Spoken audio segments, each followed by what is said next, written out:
Hey, what's up guys? Sloth King here. Today, I'm working on a friend's car. It's a 2012 Scion TC. This was kind of last minute. He told me that he's been having this weird squealing sound while he's driving. So I'm gonna check that out, see what it is. And then randomly last night on his way to work, upon coming to a stop, his car just shut off. But it could turn right back on afterwards.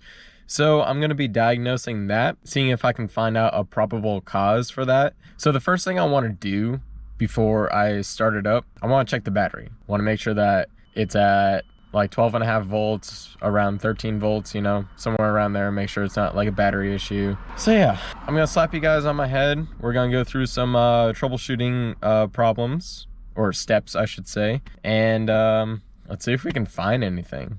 So let's get into it. Okay, so I got the key from him. The weird thing is, it's for a Scion FJ Cruiser. Let's see if it fits. Okay, that works. Wow, look at all these water bottles. So messy. What is this? Power steering fluid. Jake, what the hell, man? Why do you have so many batteries in here? I guess he might have an alkaline deficiency. Well, that's one thing I'm gonna have to tell him. Toyota does not use regular power steering fluid. They use transmission fluid for their power steering racks. I'm pretty jealous of that, not gonna lie. And he was saying that the Scion has a electronic power steering. I gotta double check that, but that's pretty cool regardless. He does have an open air filter here. That's not too good. I have that in my Supra, and these tend to get really dirty. Okay, so first thing I want to check the battery. And that could be part of an issue. So on here, we're gonna set our voltmeter to 20 volt. And this is literally just a cheap one, so you guys can do this at home. You don't need to get an expensive one. 12.4. That's not bad. Battery seems okay. So what I'm going to do, I'm going to get in and start it up and see how it idles.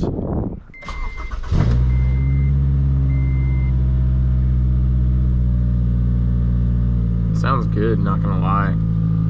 It has a good exhaust on it. I think that's a coolant light.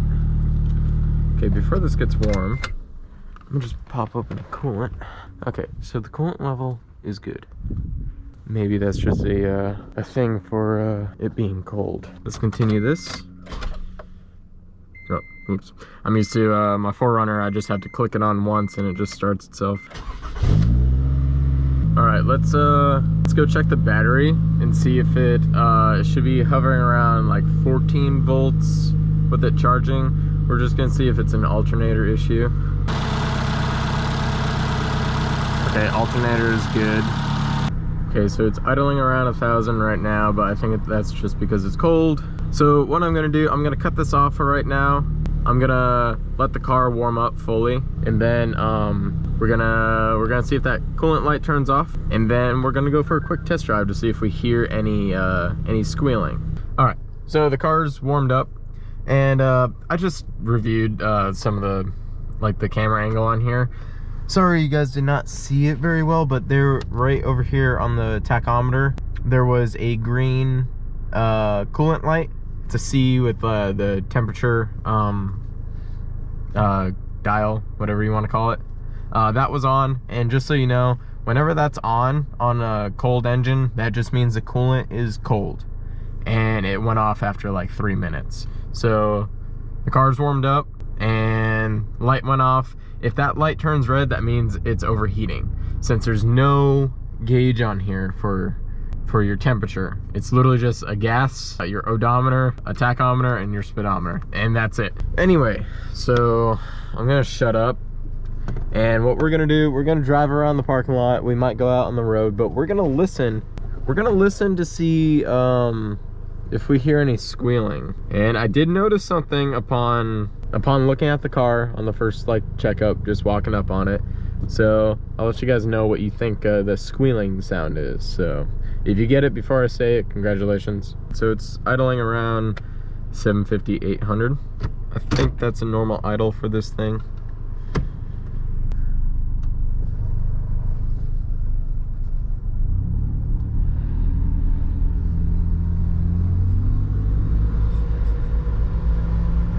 guys hear that?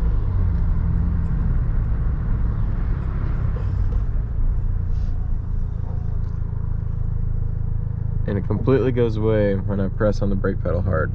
So let's get up to speed.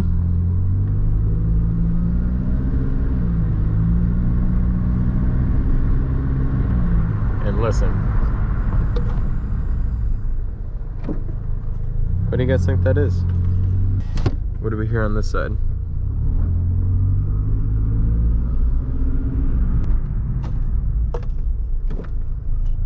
Those are brake pads. Okay, so he definitely needs brake pads. We'll check them out, see how bad they are. Okay, so then he said it randomly stalled upon stopping. Oh God, sounds terrible. Let's see if we can make it stall. Nope. I can't get the car to stall. So what I'm thinking, I gotta put this window up. That's gross. Okay, so I can't get the car to stall. So what I'm thinking, it could be something completely random. It feels fine. Acceleration feels fine. No warning lights are coming on. I'm gonna hook up my code reader just in case if there's like any pending codes. But I think it might be those battery terminals. They're very corroded, so it could just be random that like it's not getting a proper voltage going on. And then what I'm gonna do, since I'm just here, I'm gonna clean his mass airflow sensor. I don't think it's a fuel pump. I really don't think so, unless the fuel pump is just starting to go bad. So if I clean that mass airflow sensor, I clean those battery terminals, and the problem comes back later on, I'm gonna point to a fuel pump. But the car started up just fine, so that has me looking at other things. All right, so let's get it back into the parking lot, and then we'll go ahead and clean some stuff. Okay, so now that we're outside of the car, let's check these brakes. So can you see that? There's like no pad on there. First of all, that's a tiny little brake caliper. Look at that thing, itty bitty. But see how worn down the pad is? It's very thin. And then there's a lip on this rotor and it's glazed. It shouldn't have that mirror finish to it, so that's not good. He's gonna have to get these rotors resurfaced. Let's check this side because I heard it more from this side. Yeah, there's like no pad on there. Can you see that?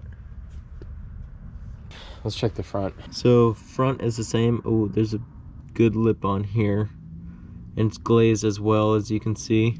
And then can you see the pad material right there, right where that light hits, right there? There's no pad. I mean, well, there's pad material, but it's down to the wear indicator. This is the first thing I noticed, and it's exactly the same on this side. Anyway, so he's gonna need new brake pads all the way around, and he's gonna need those rotors resurfaced at the least, if they can get resurfaced. If not, he's gonna have to get new ones. Okay, so first thing I'm gonna do, I'm gonna disconnect these battery leads. You see how much battery acid that's on here? That's disgusting. So that could be a bad connection problem. Usually I have this little tool that you put on there, and it's a battery post scraper, but the next best thing I got is some Scotch-Brite. So that'll do the trick. So what I'm gonna do first, I'm gonna disconnect these terminals. By the way, whenever you're dealing with cleaning battery terminals, you wanna wear some gloves. You don't want this acid on your skin.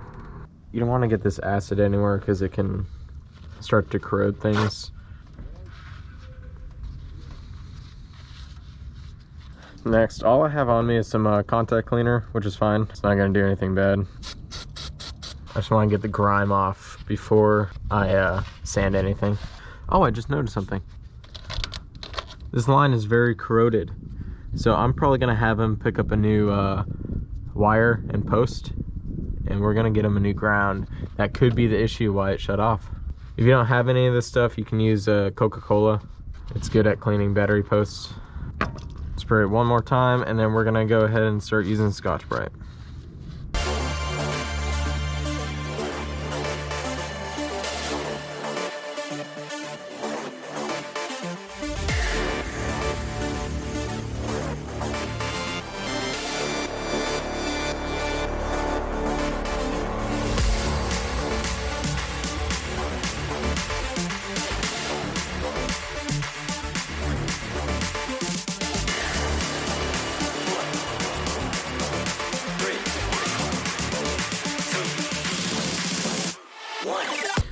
Okay, that's all clean. Okay, so since I don't have any Allen wrenches on me, I'm just gonna try to take off the air filter and then just try to clean it off real quick.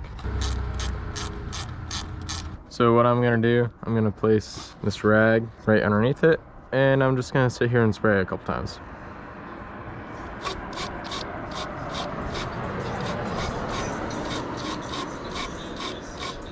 There we go.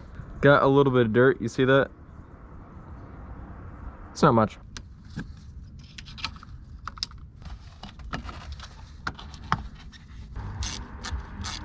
There we go. Final thing to do, let's connect our battery terminals.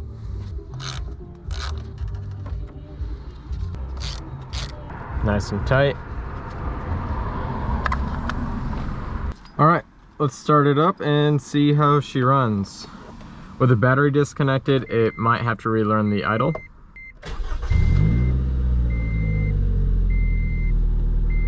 That was a way smoother startup. So the car's idling really good. It's at about 650, 700. I think that's where the idle should be. Let's go for a quick test drive and see how it performs.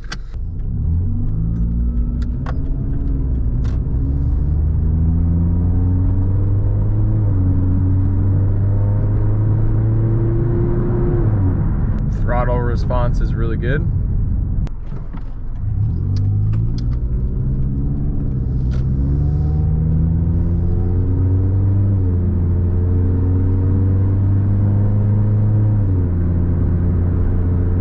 There we go, guys.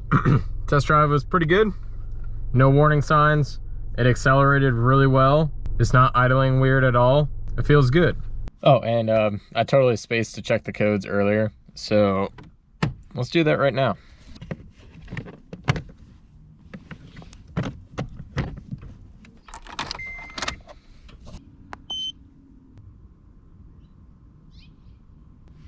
Hmm?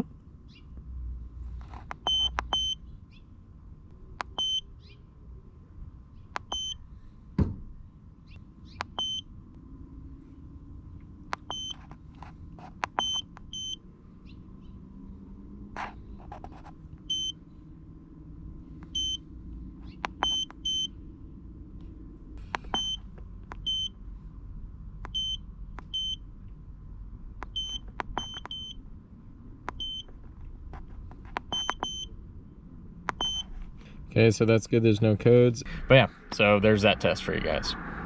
All right, guys, so that concludes the diagnosis. Yeah, what I came up with is that it needs brake pads really badly. All the way around, it's going to need the rotors turned as well, which what they do, they put it on this machine and it just takes away a certain amount of metal that's on it, and it makes it just makes it like a new rotor again. And so I went through, you saw me, I cleaned up those battery posts and the terminals and everything.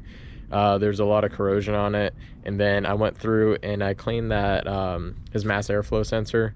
It wasn't dirty, but you know, I couldn't like inspect it fully because I didn't have an Allen wrench to take it off. So I cleaned that up just in case if there's any grime on it. And the car did not stall out for me at all. It did not shut off. So I'm thinking that it was like a bad electrical connection because there's so much corrosion and gunk on those terminals, so anything can happen. I don't think it's a fuel pump, but if it happens again later on in the future, that could be what it is. So yeah, I'm gonna tell him the news, and then if he wants me to change those brakes, and well, you'll see that in a future video. So if you guys found this video helpful, go ahead, leave a like, subscribe to see more videos like these. And if you had a similar issue with this, go ahead, comment below. I'm curious to see what it is. Take it easy, guys. So I'm gonna be diagnosing that, seeing if I can find out a probable. And by the way, guys, whenever you're dealing with this, cleaning battery terminals,